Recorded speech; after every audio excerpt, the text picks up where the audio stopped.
and both sides are reporting missile attacks. As the Ukrainian forces look to hold their lines in the shattered eastern town of Avdiivka. Now, Ukrainian officials are claiming that a Russian missile has damaged a Liberia-flagged civilian vessel entering a Black Sea port in Odessa. Officials say that one person has died in this attack and 4 are injured. Ukraine's infrastructure minister says that the vessel was supposed to transport iron ore to China. Now, since pulling out of the UN broker deal, Russia has been repeatedly attacking Ukrainian ports in the Odessa region. Meanwhile, around the eastern city of Avdiivka, Ukrainian military says that its forces are holding the defensive lines, despite a sudden rise in Russian forces due to the influx of reserves.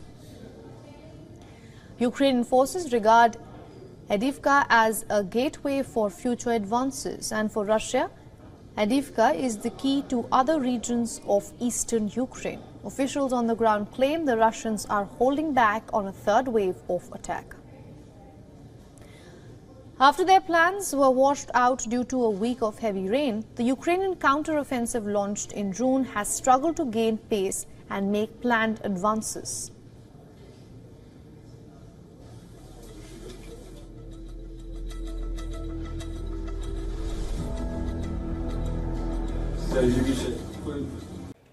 David Cameron has traveled to a war zone and met an embattled president. Cameron met Ukraine's President Volodymyr Zelensky on his first working trip abroad. Does Cameron have a different strategy than his predecessor? To discuss this and a lot more regarding the war, joining me now is Glenn Deason, a professor of international relations at the University of Southeastern Norway. Welcome to WION World as One, Professor. Thank you. Right, my first question. This is Cameron's first visit to Ukraine since the war began. How do you compare him to his predecessor? Well, I don't think there will be much of a difference, to be honest. I think even when he first met now with Zelensky as the foreign secretary, he even made it very clear that that when he, for example, compared himself to Boris Johnson, he was making the argument that, because he was quite critical of his government, but nonetheless he said support for Ukraine was the greatest thing of not just Johnson but also his own predecessors. So I don't think we should expect too much of a difference, as the United Kingdom has put itself largely on this front line now in this proxy war against Russia. Right. I'm going to quote Cameron at this point: military support for as long as it takes. This is what Cameron said. How realistic is this for the United Kingdom at this point in time of the war? Well, this is not the United Kingdom of 100 years ago. They have a very limited military, and they have sent a lot of what their own capabilities, which they could afford to send. So I don't think that the UK matters that much. I think the real player you want to look at is the United States. And for the Americans, yeah. I think, so they have sent most of what they could send. You see the fatigue setting in, which they don't want to send in more weapons, and even public opinion has turned against this. And you also see the politicians now seizing on this, in which Ukraine has become a very divisive topic, in which some people say we shouldn't send another dime. So I don't think it matters that much what Cameron says, but in terms of what he stands for, I think, yes, the British will continue to do whatever they can to support Ukraine. It's a winter of two wars at this point, the war between Israel and Hamas and the war between Russia and Ukraine. How do you think the US will deal with this, given its attention, and where will it focus its attention and also its military donation, so to speak? Well, this is the problem for the United States. It's often it tends to, still think it lives in the 1990s, where it can pursue the objective of global primacy, where everything is a priority. But as it's discovering, it doesn't have the capacity. And, in terms of going after China, Russia, Iran, and now, supporting Israel, I think it has to set priorities. And in this conflict now, I think it's made very clear that Israel will be its first priority. So even shells artillery shells, which he had promised to Ukraine, has now been sent to Israel instead. So this priority is quite clear, and this is adds to the problem of Ukraine, which is already suffering greatly in this war of attrition. So it's another layer of a problem for Ukraine. Right. Speaking of the two wars that are happening in the world right now, the Israel versus Hamas war, Russia versus Ukraine, how does the UK or even the US afford to focus its energy on any particular war? Should it be focusing its energy on the war in Europe and ignore the war in the Middle East, or vice versa? Well, ideally, we wouldn't have any of these two wars. I think both of these wars could have been avoided. Of course, the war in Ukraine, it's a strange war to focus on because there's no path to victory. We already see that the attrition rates are heavily in Russia's favor, and they're only growing so because the Russians, while the Ukrainians have been weakened, the Russians have built up a huge force in the back. They produce a huge amount of arms, ammunition, rockets, drones, and essentially everything. So I think this can't be won. And even if the Americans would be able to defeat Russia on the battleground, it would then likely end in a nuclear war because Russia could not accept having NATO roll into Ukraine. So, one would predict that the U.S. would focus on Israel, but the problem here is also that this war can spiral very quickly out of control, and there's no real political settlement at the moment, given that they already abandoned the two-state solution. Then there's not really anything except ethnic cleansing or apartheid. So there's no other real solution at the moment. What to do with all these millions of Palestinians, which would have to find a way for them to live within a greater Israel, which simply wouldn't work. Now, has the Israel-Hamas war given Russia an upper hand in its offensive in Ukraine? This is a question that several experts have asked. No, I think definitely it's been something that's benefited Russia's war fighting because.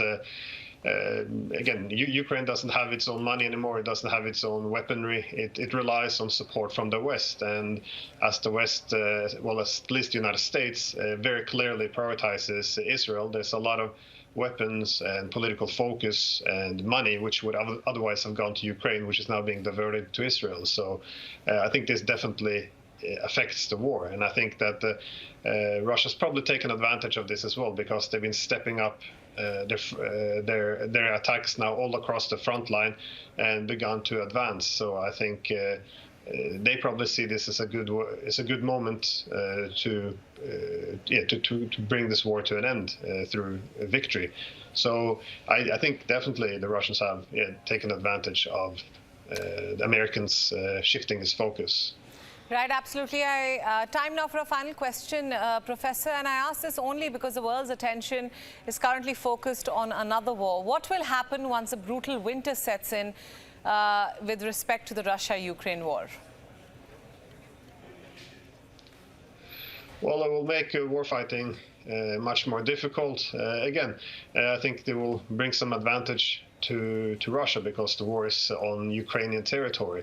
So the Russians have built up a huge amount of missiles and drones. So what I would expect over the next 2-3 weeks would be for Russia to begin to attack a lot of the infrastructure, such as power plants and, again, to shut down the Ukrainian military, but also to bring more pain and again, I think they're looking now to bring this war to an end.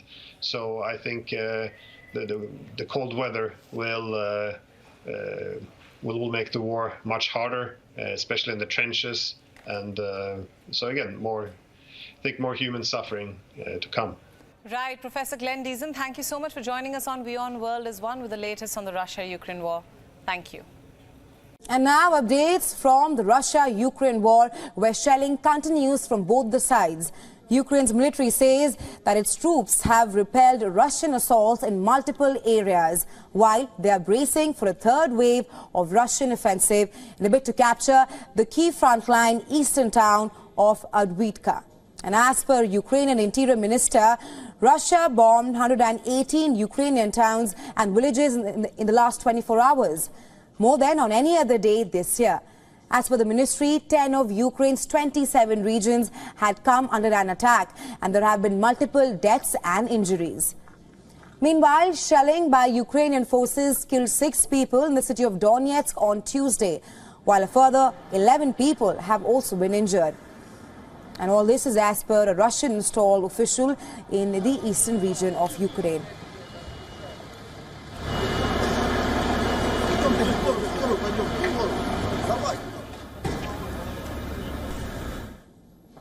Russia's defense ministry says its air defense systems destroyed and intercepted a total of 17 Ukraine-launched drones over the Black Sea and Crimea on Tuesday, which was thought that it did not mention any casualties. On the other hand, Ukrainian President Volodymyr Zelensky has said that Ukraine has deployed more Western air defense systems. This in preparation for an expected Russian onslaught on key energy infrastructure during the winter season. Meanwhile, visuals on your screens, it shows Ukrainian artillery soldiers firing rockets from makeshift Grad launchers at the front line in Zaporizhia region. The army unit equipped pickup trucks with rocket launch pipes from Soviet era. Grad systems, and as per them, the makeshift system has greater mobility and flexibility than any other launcher. Meanwhile, negotiations over the war also continue. In the latest, G7 foreign ministers are expected to hold discussions on the war. The 2-day meet is currently underway in Tokyo. Turkey has also renewed its offer to host negotiations to end the war. This was done by Turkish foreign minister during talks with his Belarusian counterpart. The Turkish minister reportedly said that he wanted a peaceful end to the ongoing war.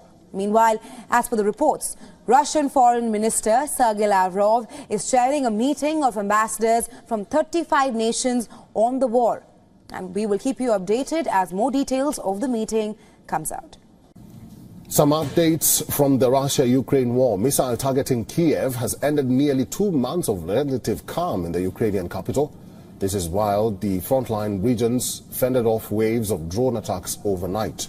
The Ukrainian Air Force said it destroyed a missile approaching Kiev, which was either an Iskander ballistic missile or an S-400 anti-aircraft missile. No casualties have been reported yet. 2 missiles hit a field between 2 settlements in the wider Kiev region, damaging 5 private homes. The Air Force said it downed 19 of the 31 drones launched by Moscow in the past 2 days. This came after Russia claimed to have shot down several Ukrainian fighter jets. The ministry claimed that Russian air defense forces shot down a Ukrainian MiG-29 fighter jet, intercepted multiple HIMARS rockets and shot down dozens of Ukrainian drones. While the Ukrainian side said that it had launched attacks on Russian command posts, air defense systems and other military infrastructure. On Saturday, 2 men were killed in the northeast region of Sumy in an unspecified Russian attack. 2 missiles also hit Odessa, wounding 3 people, including a 96-year-old woman who was hospitalized.